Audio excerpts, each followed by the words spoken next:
राजमा की वाणी चल रही है और कल जो वाणी अंत में हुई थी क्रमांक 56 उसको पढ़ के आगे बढ़ते हैं, जिसमें कहा राजमा ने कि भाव की भागीरथी में किया अवगाहन, त्रय ताप असीम ताप का निवारण, वर्ण आपका स्व का। और संक्षेप में यही भाव लिया गया है। कल तो विस्तार से बातें हुई थी, आज संक्षेप में यही समझना हमें कि भाव की गंगा बह रही है और उस भाव की गंगा में जो भी अवगाहन करता है, यानी डुबकी लगाता है, नहाता है, आचमन करता, कुछ भी करता है, तो अपने आप ही उसके तीनों ताप तो दूर होते ही हैं। तीनों ताप यानी देह के, मन के और दैहिक, मानसिक और दैविक, ये तीनों ताप तो दूर होते ही हैं। साथ ही साथ एक और ताप होता है जो इन तापों से परे है, इनकी सीमा से परे है, वो है असीम ताप। यानी वो ताप होता है आत्मा परमात्मा का मिलन और अपने आप से परिचय, आत्मा का परमात्मा को वर्ण करना और स्वयं का परिचय प्राप्त करना। तो यह सारे के सारे ताप उस भाव की भागीरथी में स्नान करने से, डुबकी लगाने से अपने आप ही दूर हो जाते हैं। तो यह थी वाणी कल अंत में, और आज है क्रमांक 57। इसमें कह रहे हैं, भाव योगी के भाव की तीव्र धार खोजती है हृदय भक्त का, मस्तक शिव का, कि धारण हो सके भाव की प्रेम की।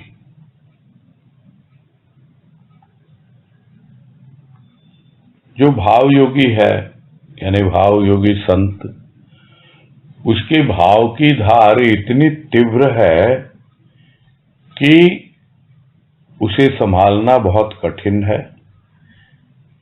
जिस तरह भागीरथी प्रकट हुई थी, उसको संभालना कितना मुश्किल था। उसको अगर शिव ने अपने मस्तक पे अपनी जटाओं में संभाला नहीं होता तो पूरी की पूरी पृथ्वी जलमग्न हो गई होती। यह हमने सुना है, पढ़ा है। उसी प्रकार वो जो भाव योगी के भाव की धार है इतनी तीव्र है कि हर कोई उसको संभाल नहीं सकता। उसके लिए चाहिए भक्त का हृदय। वो भक्त का हृदय जो उस प्रेम को धारण कर सके, जो उस भाव की धार के साथ आ रहा है। उसको चाहिए एक ऐसा मस्तक जो उसे जीव भाव से शिव भाव की ओर ले जा रहा है। यानी शिव भाव जब आ जाता है मस्तक पे, तो जिस तरह शिव ने धारण की गंगा, वैसे ही भक्त भी भाव की गंगा को अपने मस्तक में धारण कर लेता है शिव बनकर।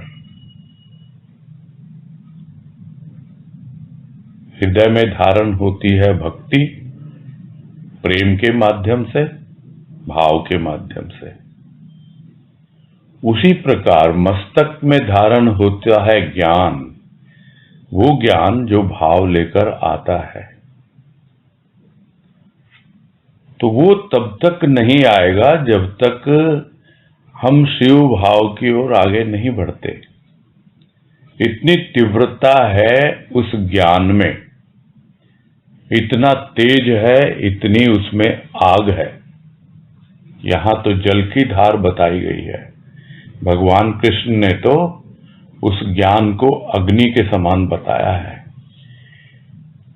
कि वो ऐसी अग्नि है, एकमात्र वही अग्नि है, ज्ञान की अग्नि, जिसके द्वारा कर्मों को भस्मीभूत किया जा सकता है। तो यह एकमात्र भाव की धार ऐसी है जो हमारे कर्म के रूप में संस्कार बने हुए पिछले जन्म के और इस जन्म के, वो सबको बहा के ले जाती है। ऐसी तीव्र धार है भाव की, और हम निश्चिंत होकर, नहीं तो हमारे मन में, हृदय में, मस्तक में, हर जगह वो चिंता व्याप्त रहती है, क्या होगा, कैसे होगा वगैरह। किंतु जब भाव की धार बहने लगती है हृदय में प्रेम बनकर, तो भक्ति इतनी सहज हो जाती है। उसी प्रकार जब मस्तक में भाव की धार बहती है तो सारे संस्कार, कूड़ा कचरा सब निकल जाता है, जिसको हम कहते हैं इसके तो दिमाग में भूसा भरा हुआ है। वो सारा भूसा संस्कारों के रूप में है, सब निकल जाते हैं, बह जाते हैं उस भाव की तीव्र धार में। तो भाव योगी की भाव की तीव्र धार वही खोजती है कि कोई ऐसा हृदय मिले, कोई ऐसा मस्तक मिले कि वो धारण हो सके, यानी भाव को और प्रेम को वो धारण कर पाए। तो धारण कौन करता है? जो उसके लिए योग्य होता है, जिसकी पात्रता होती है, और सत्संग ही हमें वो पात्र बनाता है, हमें वो योग्यता देता है। तो इस प्रकार धीरे धीरे जब भाव योगी के भाव की तीव्र धार खोजती है और पहुंच जाती है हमारे हृदय में, हमारे मस्तक में, तो अपने आप ही हमको अनुभव में आने लगता है कि अब वो भाव धारण हो रहा है। नहीं तो अक्सर यही सुनने को मिलता है कि भाव अनुभव में तो आता है किंतु पता नहीं कहाँ लोप हो जाता है, टिकता नहीं है, धारण नहीं हो पाता है। तो धारण होने के लिए हृदय में प्रेम चाहिए। भक्त का हृदय प्रेम से ओतप्रोत हो और उसका मस्तक वहां पे शिव भाव, अपना कल्याण करने की भावना हो, तो अपने आप ही वो धारण हो जाती है, जैसे शिव की जटा में गंगा धारण हो गई।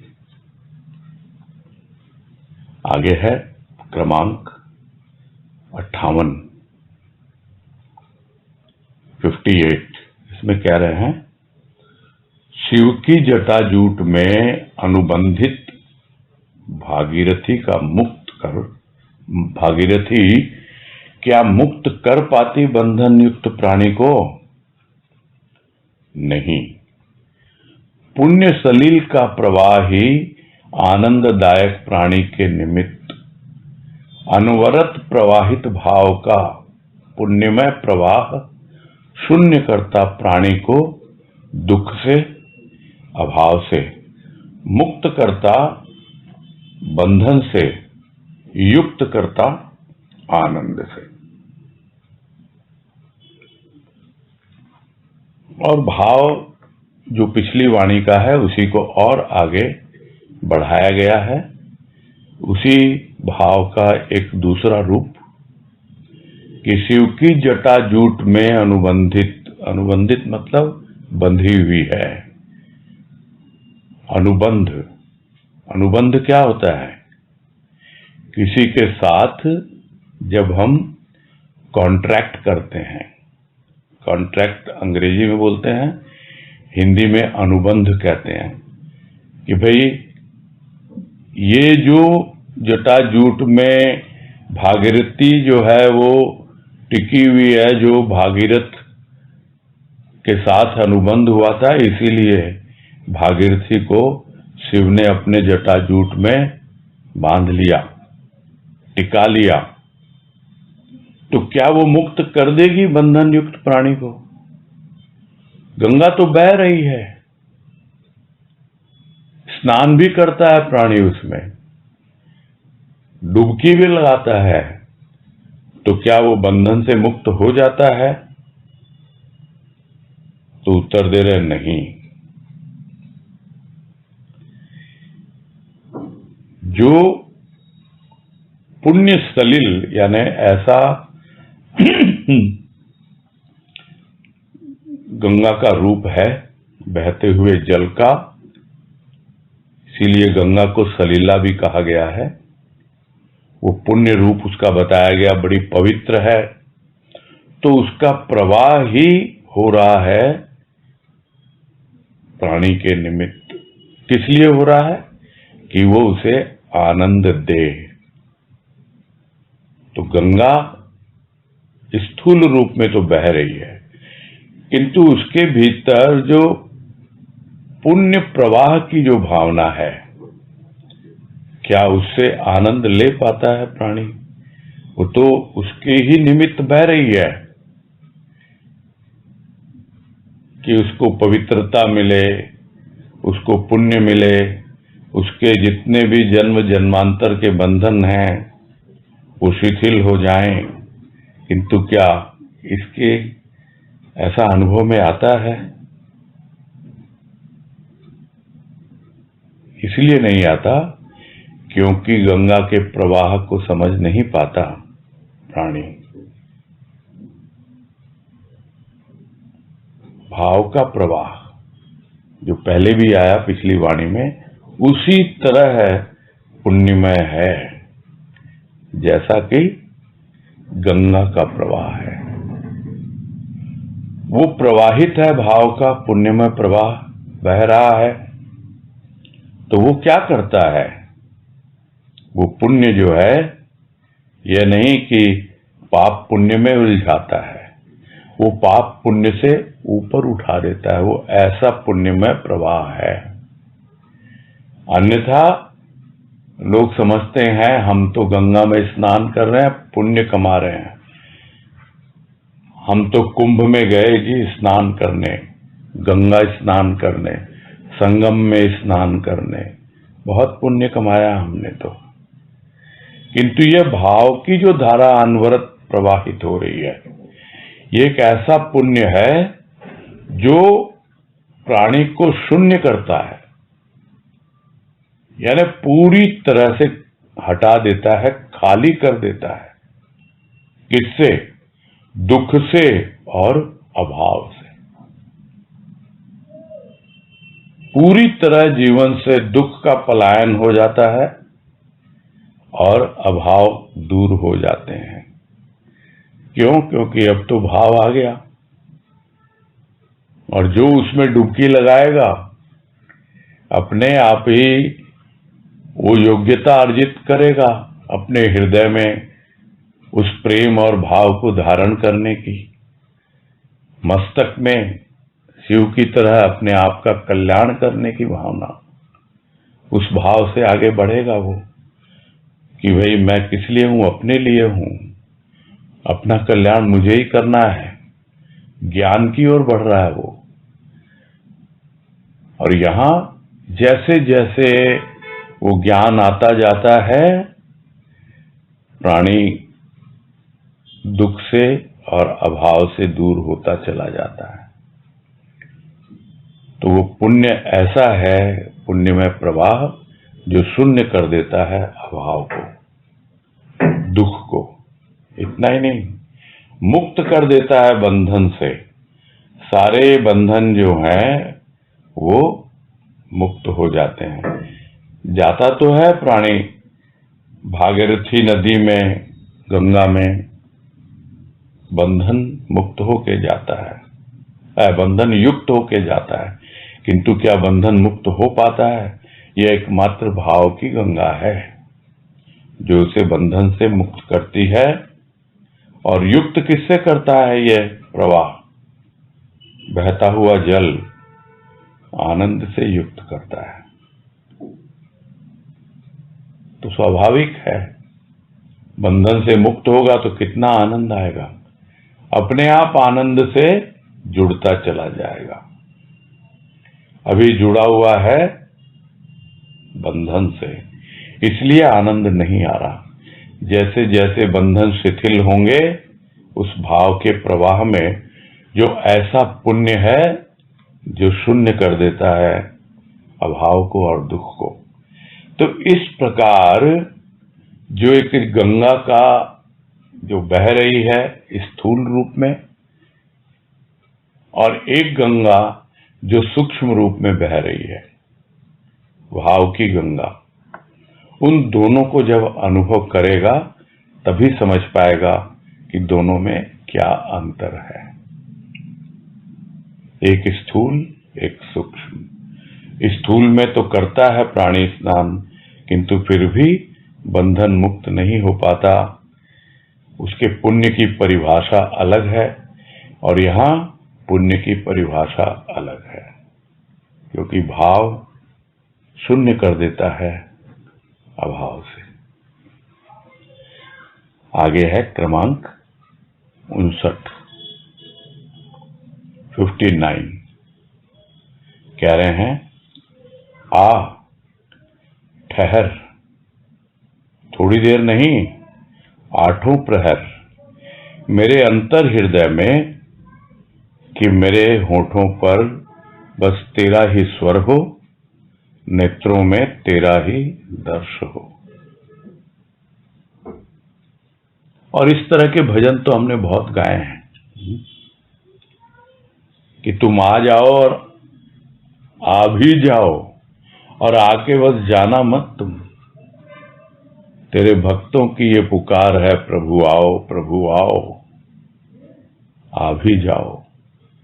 तो आ भी जाओ, तो आ तो गया, लेकिन सिर्फ आने से नहीं होगा, आके पूरी तरह टिक जाओ, अपना घर बना लो इस हृदय में, पूरी तरह ठहर जाओ अपने अंतर हृदय में, आठों पहर रहो मेरे हृदय में, वही तुम्हारा घर बन जाए। और क्या हो मेरा जीवन फिर?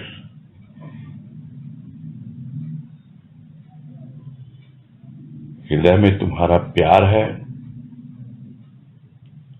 और आंखों में तुम्हारा भाव है। तो आठों पहर तुम्हारे स्वर ही इस मुख से निकले। कौन सा है ना वो गाना, होठों पे बस तेरा नाम है, तुझे चाहना मेरा काम है, तेरे प्यार में पागल हूं। यही अवस्था होती है भक्त की। अब वो फिल्मी गाने का उदाहरण आता है, किंतु यहां तो भाव की विशेषता है कि प्यार होता ही ऐसा है, होठों पे बस तेरा नाम है, तुझे चाहना मेरा काम है। और मुख से जो भी स्वर निकल रहे हैं तुम्हारे ही हैं, और आंखों में तुम ही बसे हुए हो, तुम्हारे ही दर्शन हो। यही प्रार्थना है भक्त की, यही उससे गुजारिश है कि तुम आओ और ठहरो। थोड़ी देर के लिए न आओ, आठों प्रहर के लिए आओ, और इस तरह आओ कि मेरे होठों पर बस तुम्हारा ही स्वर हो, और आंखों में तुम्हारी ही छवि हो। आगे है क्रमांक 60।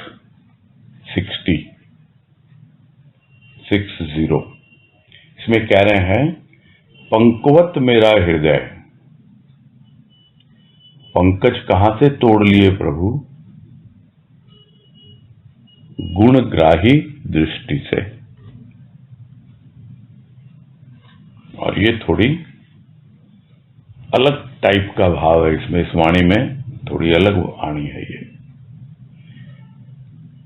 कि भक्त की एक ऐसी अवस्था है भाव में कि वो अनुभव कर रहा है कि मेरा हृदय क्या है, मेरे हृदय में तो कीचड़ ही कीचड़ भरा हुआ है, गंदगी ही गंदगी है और कुछ है ही नहीं, पंकवत है मेरा हृदय।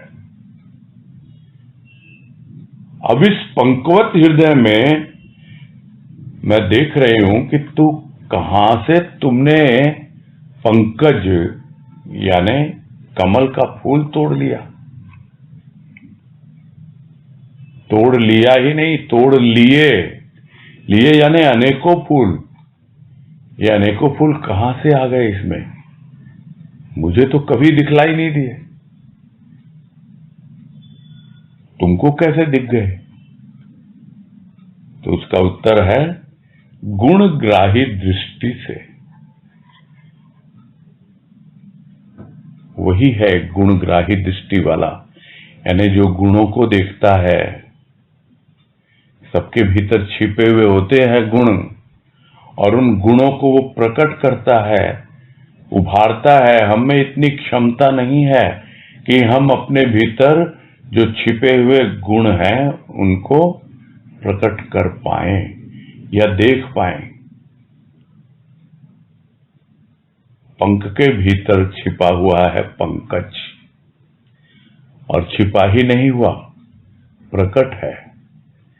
वो प्रकट होते हुए भी हमारी दृष्टि उस पर नहीं पड़ रही है, क्योंकि हमारी दृष्टि किसी और दिशा में है। जब संत आता है हमारे जीवन में और उसकी दृष्टि पड़ती है हमारे हृदय पर, तो देखता है कि अरे ये क्यों रो रहा है, क्यों अपने आप को कह रहा है कि मेरे तो हृदय में खाली कीचड़ ही कीचड़ है, कुछ नहीं है इसके सिवा। तब वो तोड़ के दिखाता, देख तेरे हृदय में ये कमल खिला हुआ है, और खिलने की संभावनाएं हैं। तो यह होती है गुणग्राही दृष्टि। तो गुण तो होते ही है ना, सब में होते हैं। हम अक्सर सुनते हैं कि सबके भीतर कोई न कोई गुण होता है, किंतु उसकी परख हर किसी को नहीं होती है। जिसको कहा जाता है कि प्रत्येक प्राणी मानव जीवन जो लेके आया है वो हीरे के समान है, किंतु उसकी पहचान उसको स्वयं नहीं होती। क्यों? क्योंकि वो कोयले की खान में होता है। उसकी पहचान के लिए चाहिए जौहरी। जो जौहरी होता है वो उसको पहचानता है। क्यों? क्योंकि उसके भीतर गुणग्राही दृष्टि होती है, देखते ही पकड़ लेगा कि यह हीरा है। वैसे ही भीतर देखते ही संत कहता है सबके भीतर है वो, मानव मात्र के भीतर। और इसको तो दूसरे ढंग से ताई जी भी समझाया करते थे कि भाई तुम भेड़ों के बीच रह रहे हो तो तुम शेर, तो कौन बतलाता है तुमको? बताता है वो सदगुरु। भेड़ों के बीच रहकर तुम भी मिमियाना सीख गए, और कुछ नहीं। शेर दहाड़ता है, मिमियाता नहीं है। और यह कोई अहंकार नहीं है, अपने स्वरूप का परिचय है। और वो कौन देखता है? संत देखता है, और वो हमें अपने स्वरूप से परिचय कराता है। जितने हमारे गुण हैं बतलाता है, और उन गुणों के माध्यम से हमें निर्गुण तक पहुंचाता है, गुणातीत बनाता है। तो ये है गुणग्राही दृष्टि। आगे है क्रमांक 61।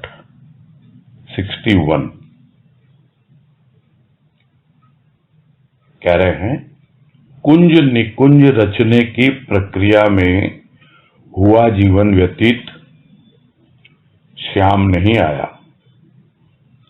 क्रिया निरर्थक, श्रम बेकार। श्याम आता तो कुंज निकुंज प्रस्फुटित होता पल में।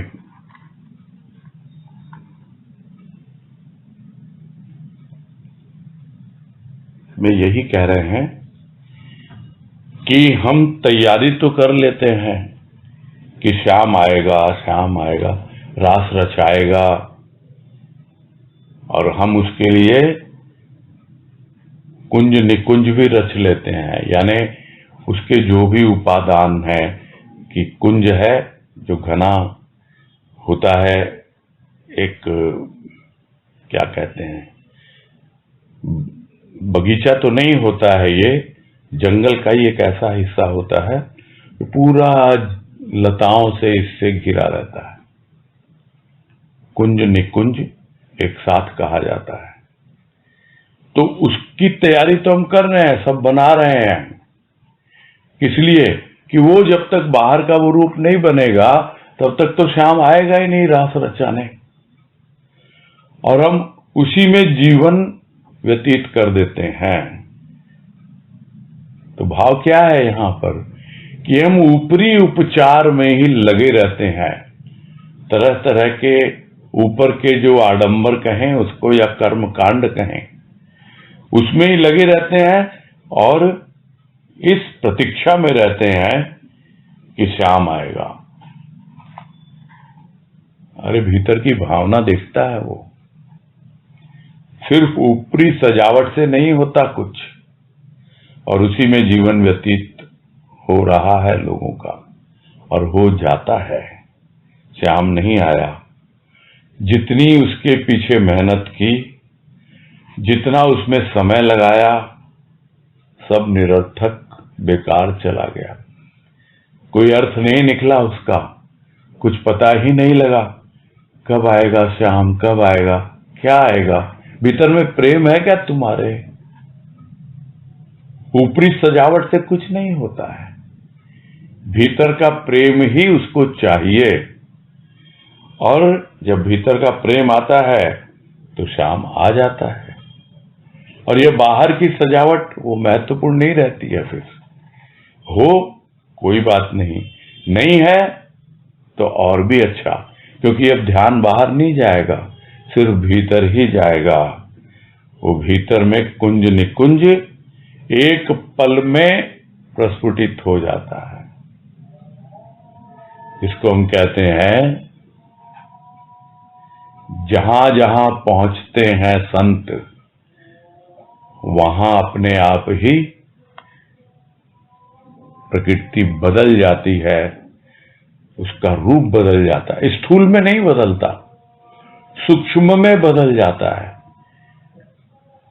कि अरे अब संत आ गया है भीतर, अब तो अंत हो गया सबका। संत आया, बसंत आया, अपने आप ही कुंज निकुंज भीतर बन गए, और रास रचाएगा अब तो वो मेरा श्याम, वो मेरा प्रभु, सब मेरी वृत्तियों के साथ। वृत्तियां नाचने लगती हैं, और वो वाणी रूपी वेणु बजाने लगता है। तो सब अपने आप तैयारियां हो जाती हैं भीतर, किंतु बाहर आप करते रहो कितना परिश्रम, उसी में जीवन व्यतीत हो जाएगा और हाथ कुछ नहीं आएगा। आगे है क्रमांक 62। यार सम्मुख तैयार मंदिर, तय तो कर यार अर्थात प्रभु से कि मैं तेरा हूं।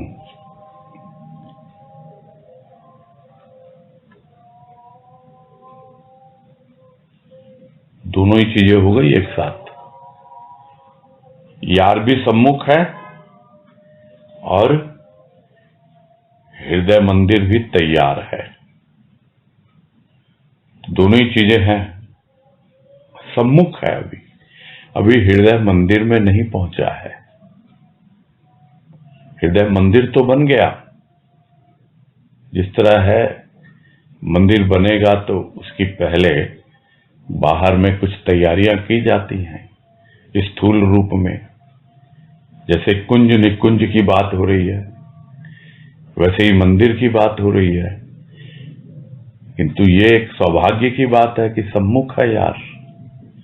अब अगर यार सम्मुख है तो बस आ जाएगा वो?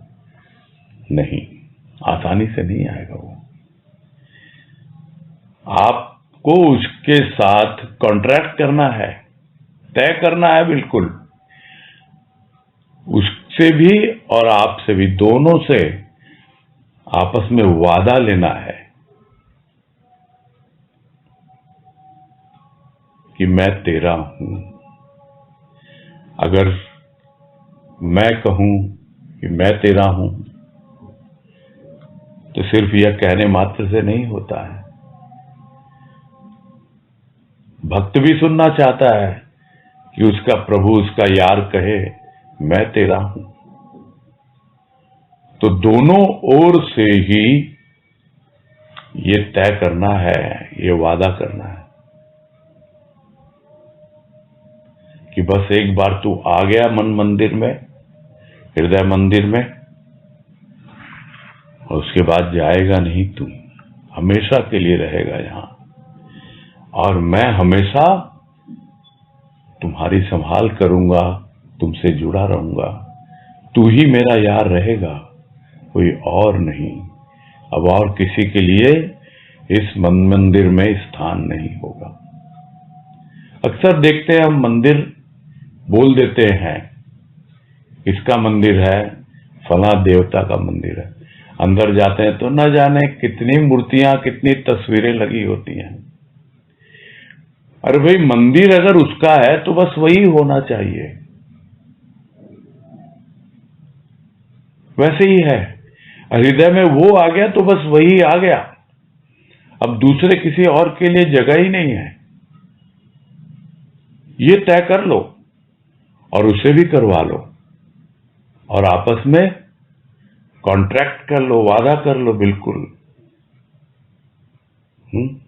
अब मुझे तो गाने भी याद आने लगते हैं ये सब, कि वादा कर ले साजना, तेरे बिन मैं न रहूं, मेरे बिन तू न रहे, होके जुदा। तो वो क्या बोलेगा? ये वादा रहा। ये है तय करना अपने यार के साथ, अपने प्रभु के साथ, कि तेरे बिना मैं नहीं रह सकता, मेरे बिना तू नहीं रह सकता। मैं तेरा हूं तो वो भी कहेगा मैं तेरा ही हूं। आगे है क्रमांक 63 बिंदु हूं तो क्या हुआ, रंग तो तेरा है, प्रतिबिंब तो तेरा हूं।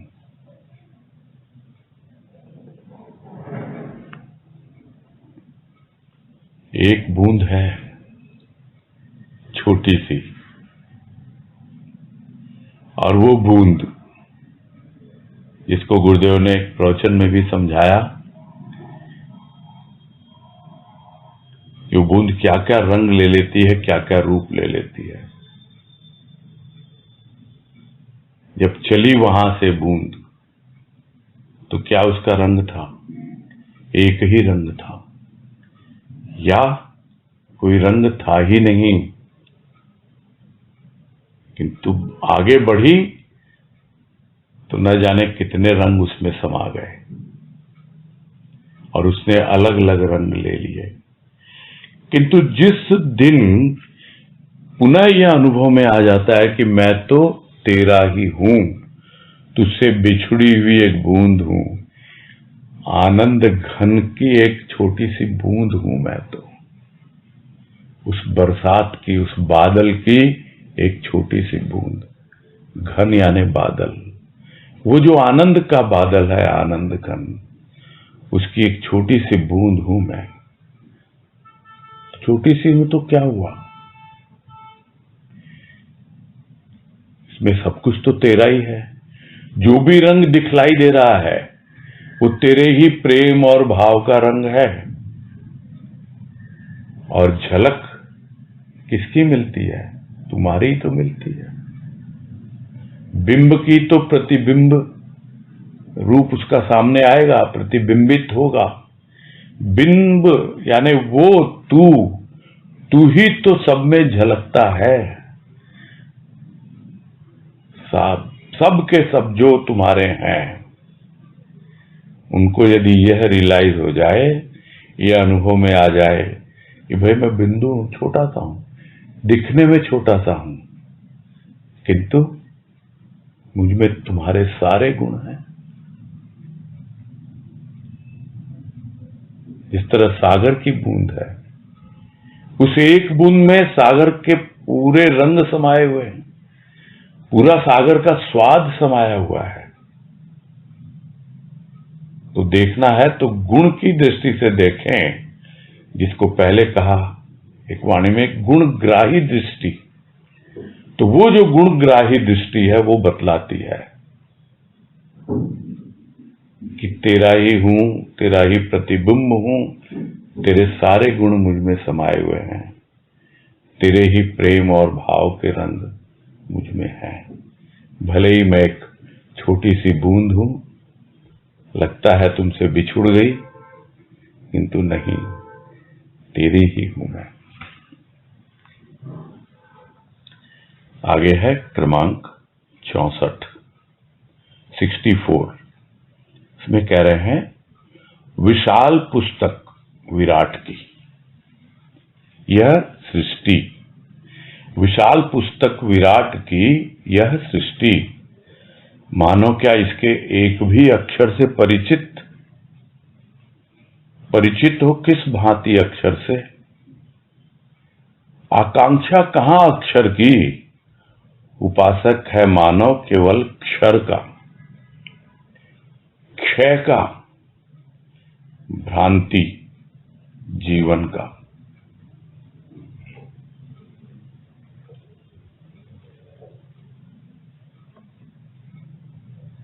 यह सृष्टि तो इतनी विशाल है, बिल्कुल सही बात है।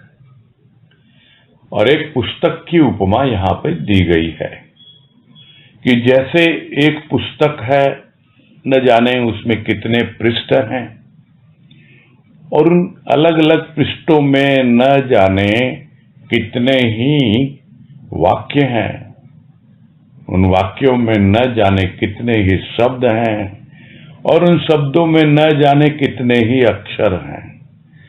तो अब समझ ले कि यह जो विशाल पुस्तक है विराट की, यह जो सृष्टि है, तो उसमें क्या एक भी अक्षर से परिचित है मानव? कोई एक अक्षर नहीं परिचित है। वो तो बस पुस्तक के पन्ने पलटता रहता है, कभी यहां कभी वहां, ज्यादा से ज्यादा एक पृष्ठ पढ़ लिया और सृष्टिकर्ता ने पन्ना पलट दिया, एक और जन्म आ गया। और इस तरह है, न जाने कितने पृष्ठ पलटे गए हैं और नए नए जन्म धारण किए गए हैं मानव के द्वारा। यदि एक अक्षर से भी परिचित हो जाता तो अवस्था कुछ और ही होती। तो क्यों नहीं परिचित हो पाता एक भी अक्षर से? उसके लिए आकांक्षा कहां है उसके भीतर? कोई इच्छा नहीं है, कोई आकांक्षा नहीं है, कोई चाहत नहीं है उसके भीतर कि मैं उस अक्षर से परिचित हूं, वो अक्षर जो हर अक्षर में शामिल है। वो एकमात्र वही है अक्षर, बाकी तो उन अक्षरों का स्थूल रूप है। यह जो सृष्टि करता है, इस विशाल पुस्तक का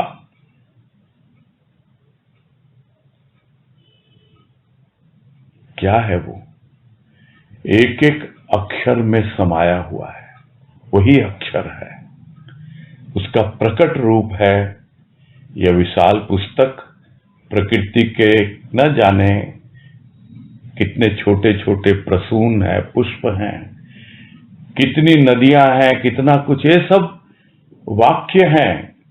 और पृष्ठ पलटते जाओ, न जाने कहां कहां पहुंच जाओगे।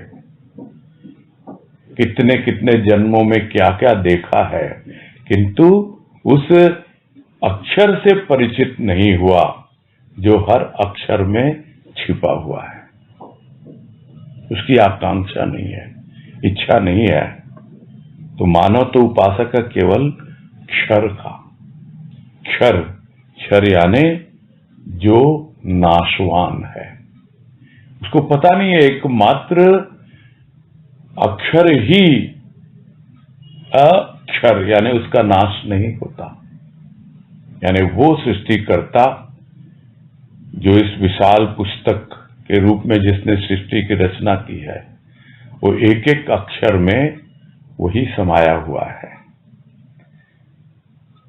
प्रकृति को देखता है। प्रकृति तो नाशवान है, प्रकृति तो परिवर्तनशील है।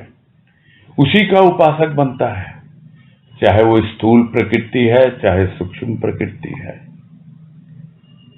वो क्षर का उपासक है। वो उपासक है क्षय का। तो क्षर और क्षय में क्या अंतर है? थोड़ा सा ही अंतर है। क्षर का मतलब नाशवान, अक्षर का मतलब अविनाशी। क्षय का मतलब जो धीरे धीरे नष्ट होता हो। कुछ चीजें होती है बहुत जल्दी नष्ट हो जाती हैं, जिसको गुरुदेव कहते हैं एक वाणी में, क्षण क्षण क्षय क्षय। यानी समय उसको क्षय की ओर ले जाता है। समय धीरे धीरे पता भी नहीं चलता है। तो जब पुराने एल्बम उठा के देखता है अपनी तस्वीर को, तब पता लगता है अरे कभी मैं ऐसा था, आज क्या हो गया। ये समय का प्रभाव है, जिसे हम उम्र का नाम देते हैं।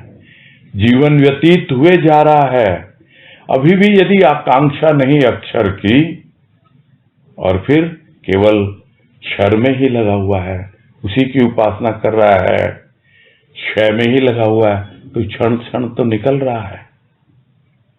और क्या जीवन है तुम्हारा? भ्रांति से भरा हुआ है। वो भ्रांत है। भ्रांत यानी पूरी तरह से कंफ्यूज्ड है। इधर उधर क्या करूं क्या नहीं करूं, कुछ आइडिया ही नहीं है उसको। तो उसी की उपासना में लगा हुआ है। उपासना यानी उप आसना, नजदीक बैठ रहा उसी के साथ रहता है जो मरण धर्मा है। मरण धर्मा शरीर है, बस शरीर को ही महत्व देता है।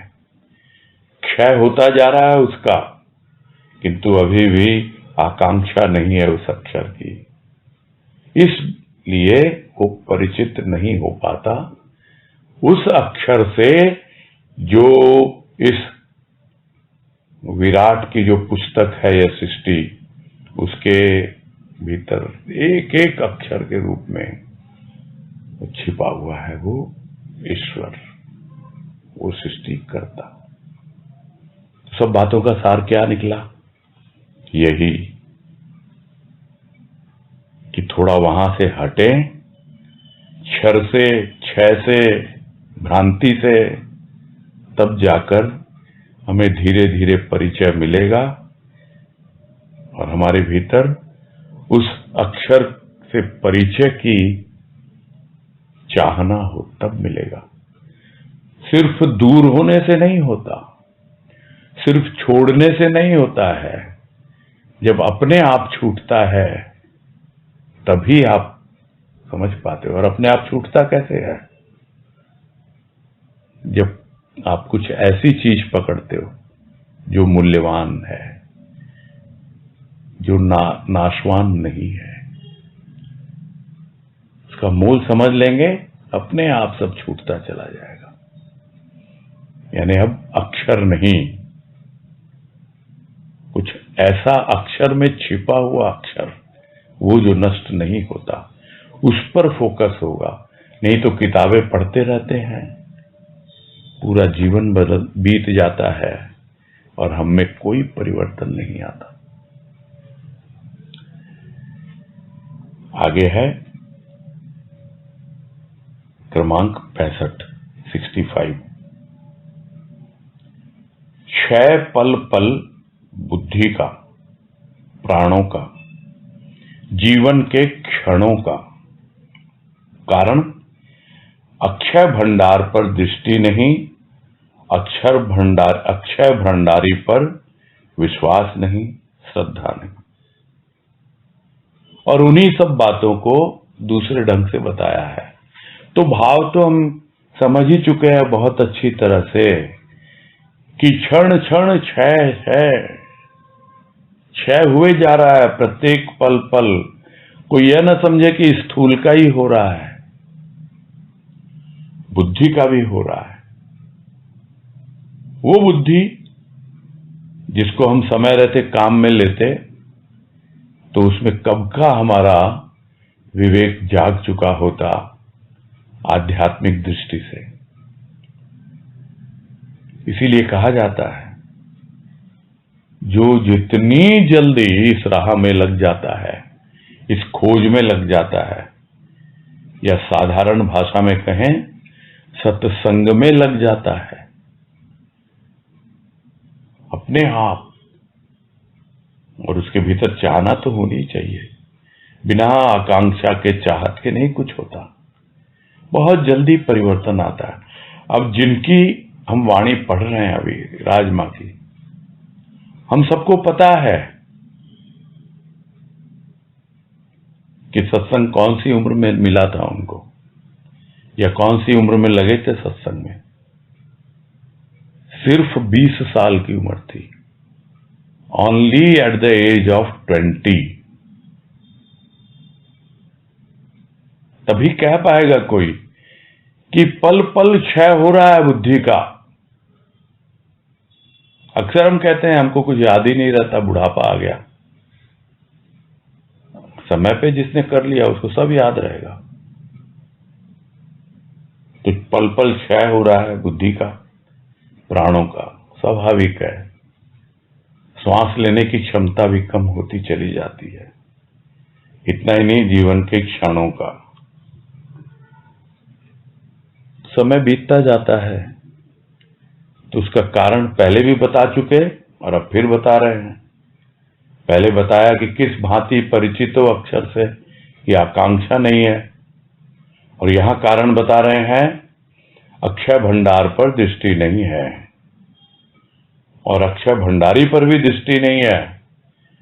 और अगर दृष्टि है भी तो उस पर विश्वास नहीं है, श्रद्धा नहीं है। तो अक्षय भंडारी कौन? वो जिसने उस अक्षय पात्र को पा लिया। वो अक्षय पात्र क्या है? जिसमें कभी क्षय नहीं होता, जो कभी भी धीरे धीरे नष्ट नहीं होता। उसने अपना पात्र ऐसा बना लिया। हमारा पात्र कैसा है? अक्षय पात्र नहीं है। उसमें न जाने कितने छिद्र हैं। कुछ भी आता है, प्रेम भाव, वो टिकता नहीं, रिस जाता है, लीक हो जाता है, बह जाता है।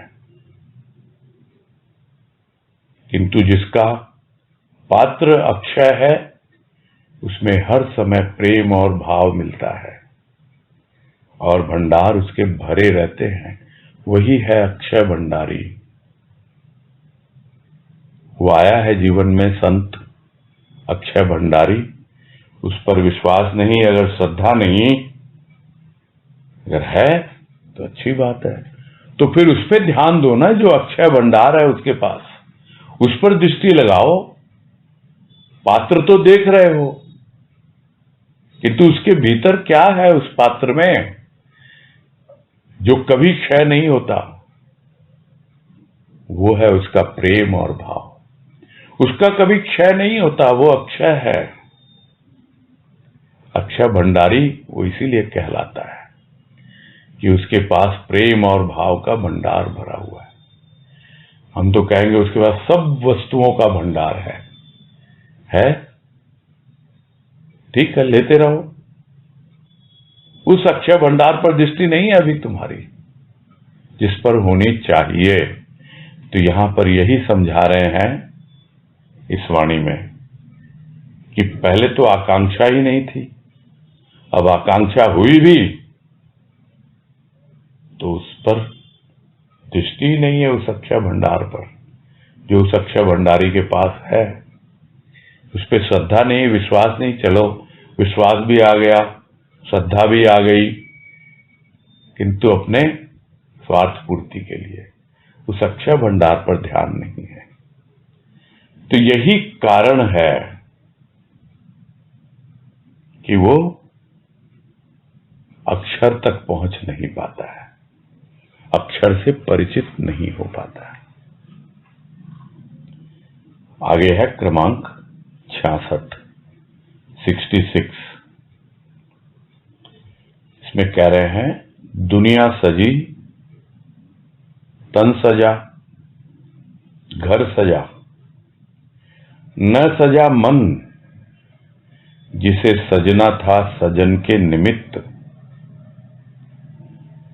भोग सजा आवागमन की, मजा भूल का।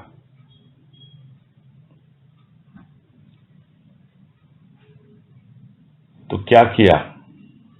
पहुंच गए अक्षय भंडारी के पास, विश्वास और श्रद्धा भी आ गई और हमने अपनी दुनिया सजानी शुरू कर दी। सज गई, तन सज गया, घर सज गया, सब सजा लिया हमने उसकी कृपा से। किंतु जिसको सजना था मन, वो नहीं सजा। किसके लिए सजना था? उस सजन के लिए, उस सजना के लिए, उसके निमित्त इस मन को सजना था। हमने बाहर की तो पूरी तैयारी कर ली, जो पहले भी आया कुंज निकुंज, उसको ही सजाने में हमने पूरा अपना जीवन लगा दिया। श्याम नहीं आया, किंतु जब श्याम आ गया तो अपने आप ही सब सज जाता है। तो सबसे पहले तो उस सजन को, उसको भीतर लें, हृदय में बसाएं, तो अपने आप बाहर सब कुछ सज जाता है।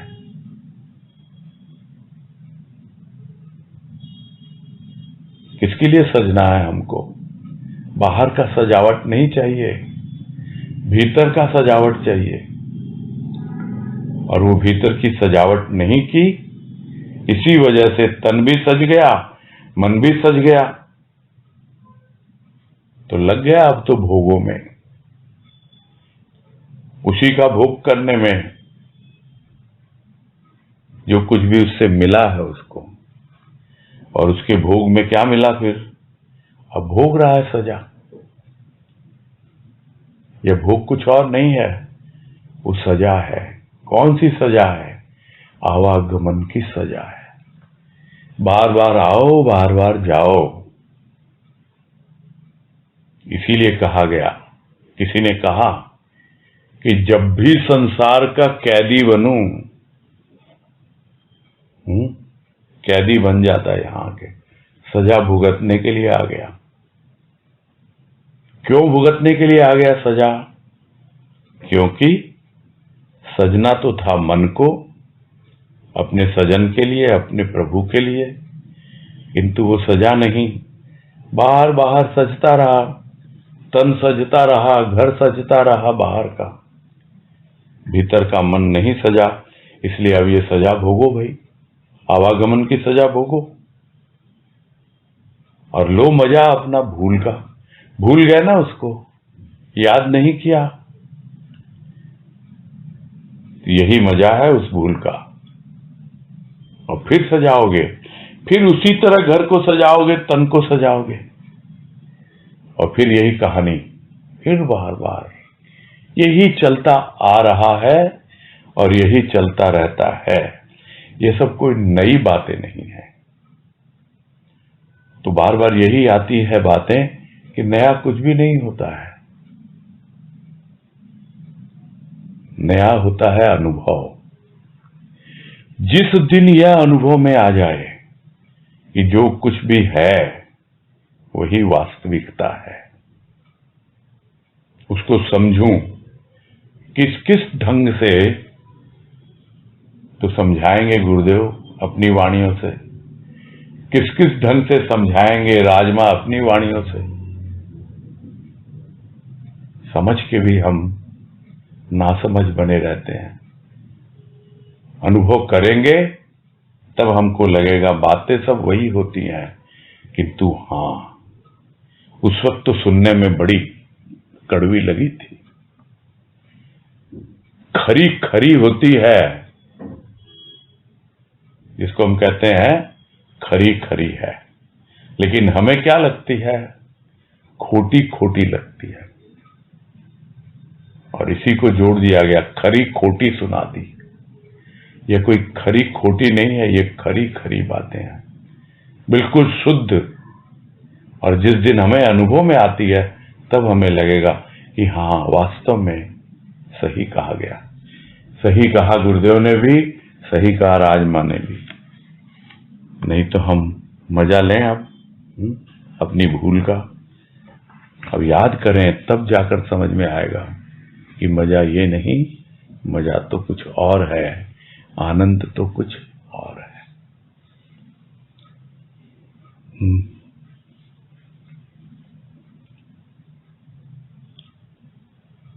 पूरा करते हैं।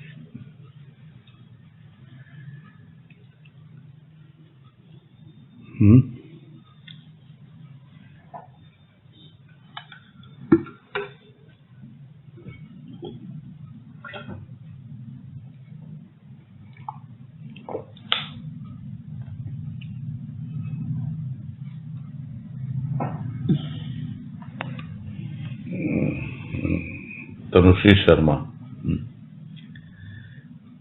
सोचना पड़ता है क्या प्रश्न करें। प्रणाम भैया। हाँ नमस्कार, बोलो। ये जो वाणी आई क्षर वाली, क्षर और अक्षर वाली, तो इसमें क्षर की बात से समझ में आ रहा था कि मतलब ऐसा लग रहा था कि हम क्योंकि महत्व क्षर को देते हैं, ये प्रॉब्लम है। अगर हम महत्व नहीं देंगे उतना तो हमारा फोकस क्षर पे नहीं होगा, अक्षर पे जाएगा। नहीं, बात तो आई ना, सिर्फ उस पे महत्व नहीं देने से नहीं होगा, सिर्फ त्याग करने से नहीं होता, प्रभु से अनुराग भी होना चाहिए। जब प्रभु से अनुराग होगा तो स्वतः त्याग होगा। ये सब बातें तो होती रहती है ना, अनुभव में आनी चाहिए। जब क्षर पे ध्यान देंगे, अक्षर पे ध्यान देंगे, तब अपने आप ही क्षर से ध्यान हटेगा। हम उसके प्रेम और भाव पे ध्यान देंगे, जो भंडार की बात आई। हाँ, वो भंडार उसका, हम उस पे ध्यान देते नहीं है, हम दूसरी चीजों पे देते हैं ध्यान, ऊपरी चीजों पे ध्यान देते हैं। घर को सजा लिया, तन को सजा लिया, सब तो अच्छे से समझा दिया राजमा ने। तो क्षर का महत्व हम अपने आप ही कम देने लगे। हाँ जी, हो जाए जी। हाँ जी, yes, this is main point. महत्वपूर्ण है, ये बहुत ज्यादा महत्वपूर्ण है। जहां हमको ध्यान देना चाहिए, जिसको महत्व देना चाहिए, उसको देंगे तो जो निरर्थक है वो अपने आप ही दूर होता चला जाता है। अभी हम उन विकारों को महत्व देते हैं, बार बार क्रोध से लड़ने की कोशिश करते हैं, बार बार हम अपने अहंकार को दबाने की कोशिश करते हैं। नहीं, आप तो प्रभु से भक्ति करो, प्रेम करो उससे, अपने आप ही आपका अहंकार दूर हो जाएगा, अपने आप ही घृणा कम हो जाएगी, अपने आप ही आप जो क्रोध करते हैं उसमें भी कमी आती है। उससे लड़ने से नहीं होगा, विकारों से लड़ने से नहीं होता है। अपने विचारों में भाव लाएं तो अपने आप ही विकार दूर होने लगेंगे। ये है सीधा सा फॉर्मूला, है ना। हाँ भैया, हरिओम भैया। हाँ, हरिओम हरिओम। ठीक है, फिर समय हो रहा है, पूरा करते हैं। हरिओम भैया जी। हाँ, हरिओम सभी हरिओम को। हरिओम सबको हरिओम हरिओम सबको हरिओम हरिओम हरिओम हरिओम सबको हरिओम।